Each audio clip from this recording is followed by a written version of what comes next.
ஓம் சர்வமங்களமாங்கல்யே சிவே சர்வார்த்த சாதகே சரண்யே திரியம்பகே கௌரி நாராயணீ நமோஸ்துதே. ஓம் நமச்சிவாய. மேன்மைகள் சைவ நீதி விளங்குக உலகமெல்லாம். நோயற்ற வாழ்வே குறைவற்ற செல்வம். அந்த நோய் நொடிகள் இல்லாத வாழ்வு இந்த உலக மக்கள் எல்லோரும் வாழ வேண்டுமென்று கலியுகத்தின் காந்தமலை ஜோதியாகிய சபரிமலை சுவாமி ஐயப்பனுடைய திருவடிகளை சிறந்தாழ்த்தி டான் தமிழொலி ஓம் தொலைக்காட்சி நேயர்கள் அனைவருக்கும் சர்வதேச இந்து மத குறிப்பீடம் அகில இலங்கை சபரிமலை ஸ்ரீ சாஸ்தாபுரத்தின் சார்பில் இனிய வணக்கங்களும் நல்லாசிகளும். இன்றும் மங்களகரமான குரோதி வருஷம் தை மாதம் 20ஆம் நாள் 2/2/2025 ஞாயிற்றுக்கிழமை.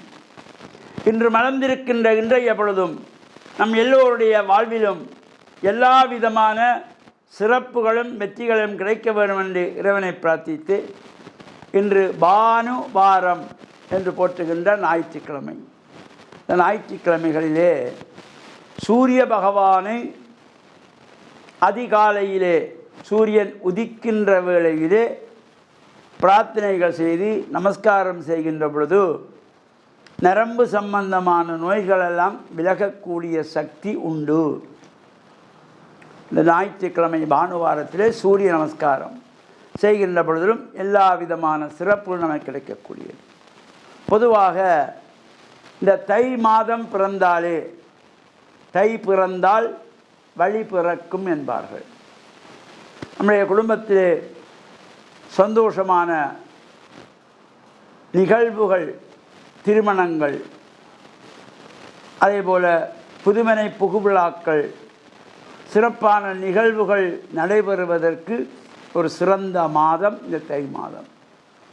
பல்வேறு ஆலயங்களிலே கும்பாபிஷேகங்கள், இவ்வாறான சிறப்பான சுப முகூர்த்தங்கள் இவையெல்லாம் இந்த தை மாதத்திலே நடைபெறுகின்ற பொழுது வாழ்வில் உயர்வுகளை எல்லாம் தரக்கூடியது. தை பிறந்தால் வழி பிறக்கும். நாம் இந்த இறை வழிபாடுகளோடு பெற்றோர்கள், வயதான தாத்தா பாட்டி, அப்பா அம்மா, அத்தை மாமா, சித்தப்பா சித்தி, பெரியப்பா பெரியம்மா என்று வீட்டிலே வயதானவர்கள் வீடுகளிலே இருந்தால் பொக்கிஷமாக பாதுகாக்க வேண்டும். அவர்களை கொண்டு போய் முதியோர் இல்லங்களிலே விட்டு விடுவதல்ல, காப்பகங்களிலே கொண்டு போய் சேர்த்து விடுவதல்ல, குடும்பத்திலே வைத்து பார்க்க வேண்டும். அவ்வாறு வயதானவர்கள் குடும்பத்திலே இருக்கிறார்கள் என்றால் நீங்கள் புண்ணியம் செய்தவர்கள். பொக்கிஷமாக அவர்களை பாதுகாக்க வேண்டும். நமக்காக வாழ்ந்தவர்கள், நம்முடைய அப்பா அம்மாவை பெற்ற தாய் தந்தையர்கள், நம்மை பெற்ற தாய் தந்தையர்கள் வயதாகிவிட்டால் அவர்களை அரவணைத்து வேண்டிய பணிவிடைகளை செய்ய வேண்டும். நடக்க முடியவில்லை, பேச முடியவில்லை, கண் பார்வை தெரியவில்லை, காது கேட்பது குறைவாக இருக்கும், வயதானால் இது எல்லாம் நடைபெறுவது இயற்கை. அதற்காக கொண்டு அவர்களை ஒதுக்கிவிடக்கூடாது, தனிமைப்படுத்திவிடக்கூடாது.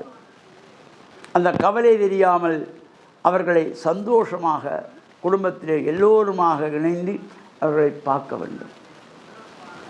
நாம் குழந்தைகளாக இருக்கின்ற பொழுது நமக்காக வாழ்ந்தவர்கள், நம்மை பெற்று வளர்த்து ஆளாக்கி பெரியவனாக்கி நல்ல நிலையிலே கொண்டு விடுவதற்காக பல்வேறு விதமான கஷ்டங்களை, துன்பங்களை, வேதனைகளை சந்தோஷமாக ஏற்றுக்கொண்டவர்கள் நம் பெற்றோர்கள். எனவே அவர்களுக்கு முடியாத காலத்திலே அவர்களை நாங்கள் அன்பாக அரவணைக்க வேண்டும். அவர்களுக்கு விரும்பியவற்றை நாம் உண்ண கொடுக்க வேண்டும். மறைந்த பின்பு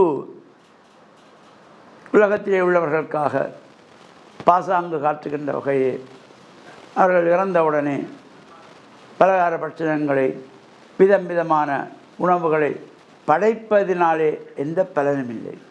வாழுகின்ற பொழுது சந்தோஷமாக வைத்துக் கொள்ளுங்கள்.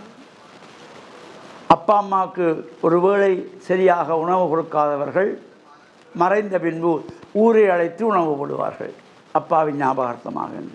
வாழுகின்ற பொழுது அப்பா அம்மா தாத்தா பாட்டி அத்தை மாமா என்று வயதானவர்களை சந்தோஷமாக வாழுகின்ற காலத்திலே வைத்துக் கொள்ளுங்கள்.